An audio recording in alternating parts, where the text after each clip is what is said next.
E também as mulheres crentes muitas vezes estão sendo atraídas por homens que não são crentes.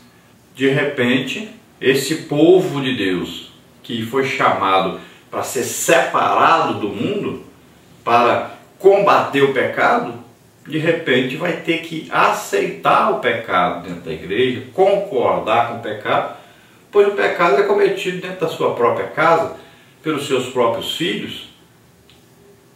E a tendência então passa a ser a concordar, a tolerar, a não combater. E isso dá um prejuízo terrível para o povo de Deus, para a obra de Deus em geral. Então Deus nos chamou para sermos santos, irrepreensíveis, no corpo, na alma e no espírito, e nos chamou para combater o pecado, onde quer que ele esteja. Como é a última lição do trimestre, nós devemos fazer um breve resumo. Você pode pegar o nosso resumo aí e pelo menos dar um resumo rápido.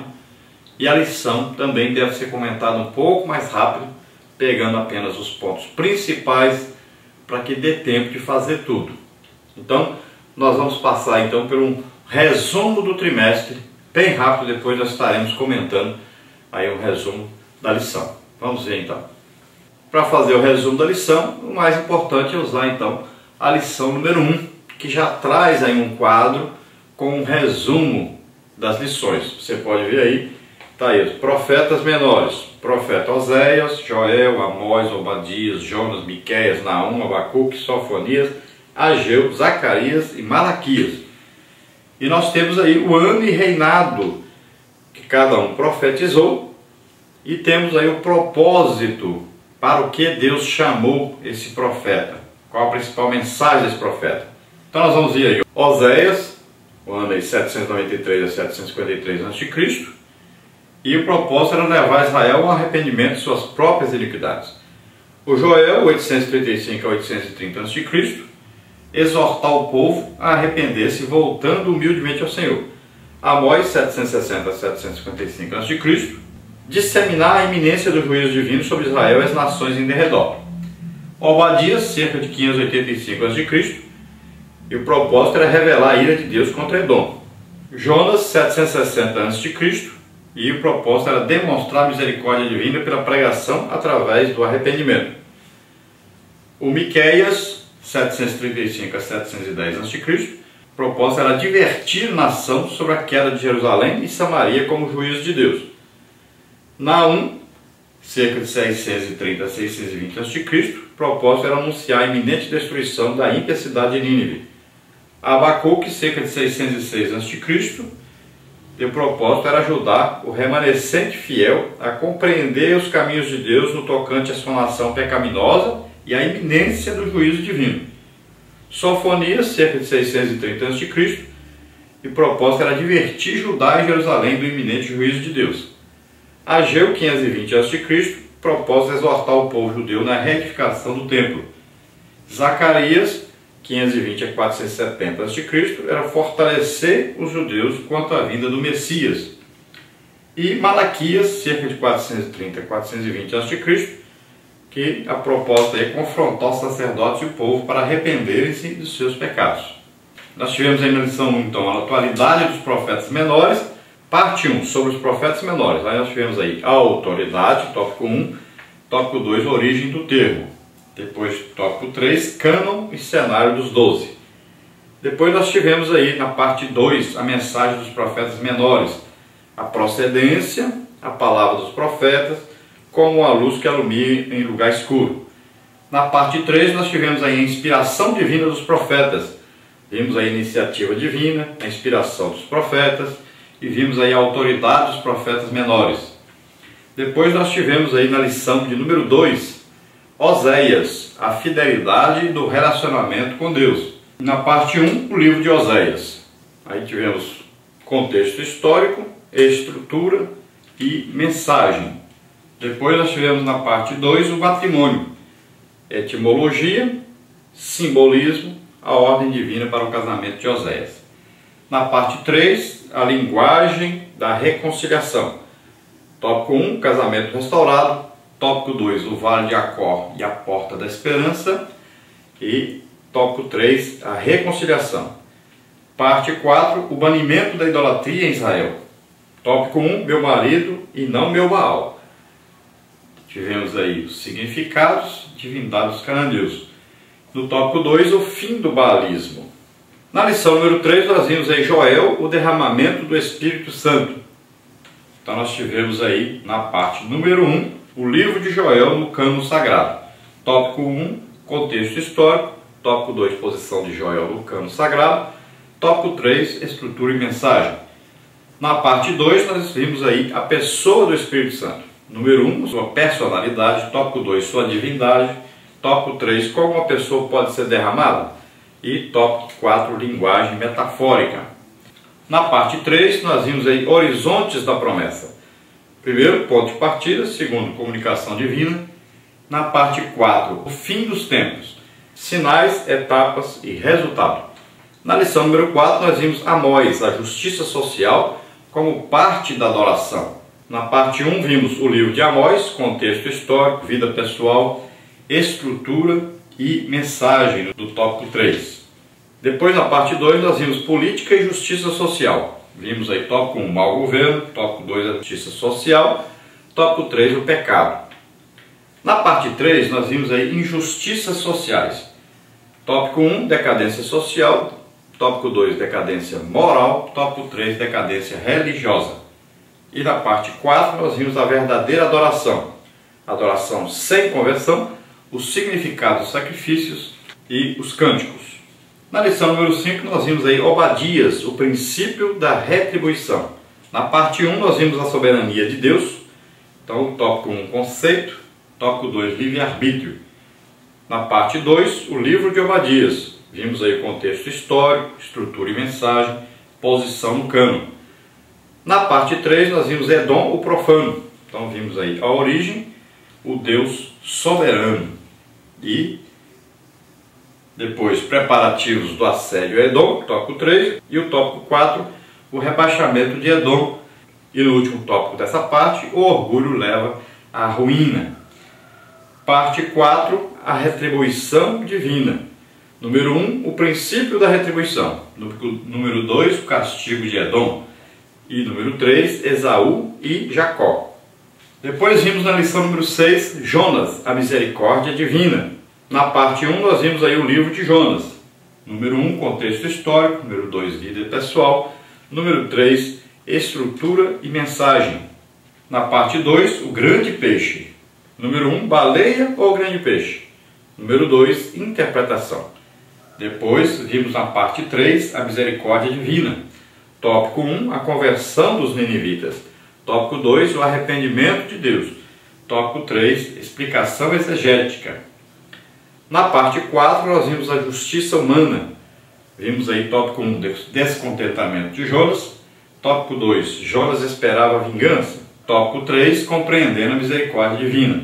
Na lição número 7, nós vimos Miqueias, a importância da obediência.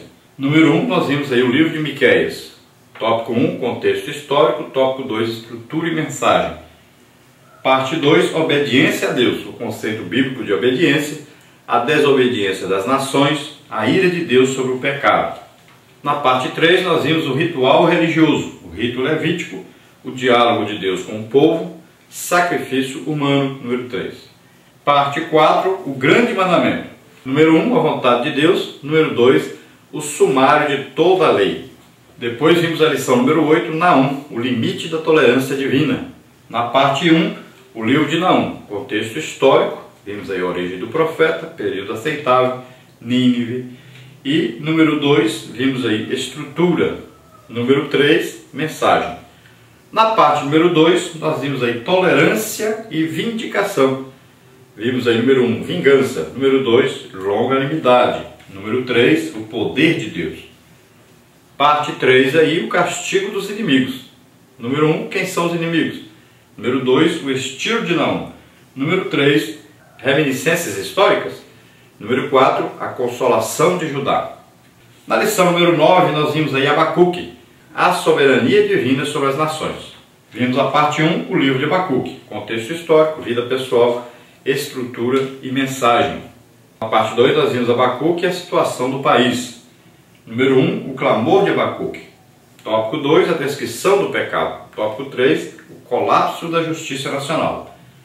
Na parte 3, nós vimos resposta divina. Número 1, o juízo divino é anunciado. No tópico 2, os caldeus e a questão ética. Na parte 4, nós vimos aí, Deus responde pela segunda vez. Número 1, a espera de Abacuque. Número 2, a visão. Número 3, o justo viverá da fé. Lição número 10, nós vimos Sofonias, o juízo vindouro. Número 1, aí a parte número 1, o livro de Sofonias. Tópico 1, contexto histórico. Tópico 2, genealogia. Tópico 3, estrutura e mensagem. A parte 2, nós vimos aí o juízo vindouro. Tópico 1, toda a face da terra será consumida. Tópico 2, a linguagem de Sofonias. Tópico 3, descrição detalhada.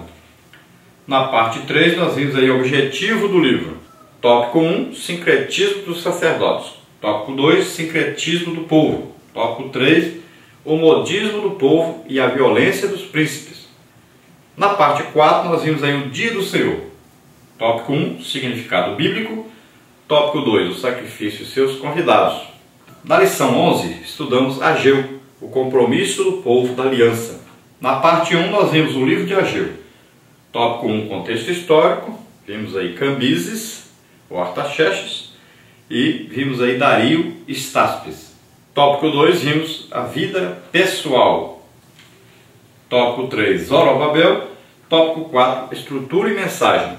Na parte 2, nós vimos aí responsabilidade e obrigações. Número 1, a desculpa do povo. Número 2, inversão de prioridades.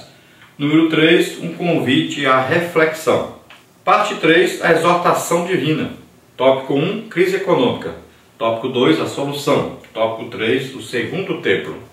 Na lição número 12, nós vimos Zacarias, o reinado messiânico. Na parte 1, nós vimos o livro de Zacarias. Tópico 1, contexto histórico. Tópico 2, vida pessoal. Tópico 3, estrutura e mensagem. Tópico 4, unidade literária. Depois vimos na parte número 2, promessa de restauração. Tópico 1, Sião. Tópico 2, o zelo do Senhor. Tópico 3, a restauração de Jerusalém. Na parte 3, o reino messiânico. Tópico 1, a pergunta pela paz. Tópico 2, a paz universal. Tópico 3, a orla da veste de um judeu. E a lição de hoje, lição número 13, Malaquias, a sacralidade da família.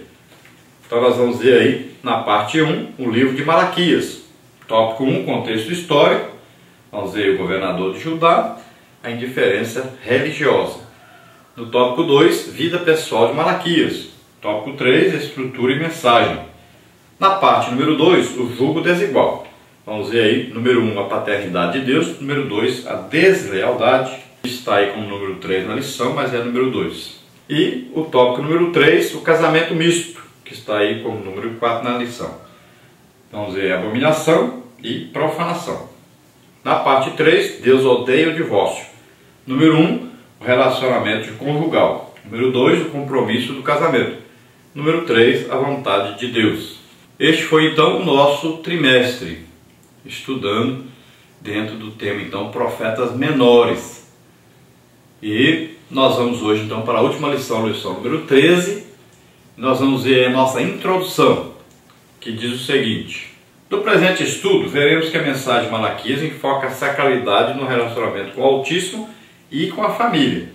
Durante o exílio na Babilônia, a idolatria de Judá fora definitivamente erradicada. A questão agora era outra, o relacionamento do povo com Deus e com a família. E tais relacionamentos precisavam ser encarados com mais piedade e temor. Então era preciso agora considerar Deus e as coisas de Deus como sagradas. Não podia agora, de repente, as pessoas começarem a pensar que Deus não era assim digno de temor, que as pessoas não precisavam ser santas, que as pessoas não precisavam mais oferecer sacrifícios a Deus. Então estava havendo o que? Uma banalização da religião. Estava havendo uma banalização de tudo o que era de Deus, que Deus havia ensinado àquele povo. Como eles passaram muito tempo no cativeiro,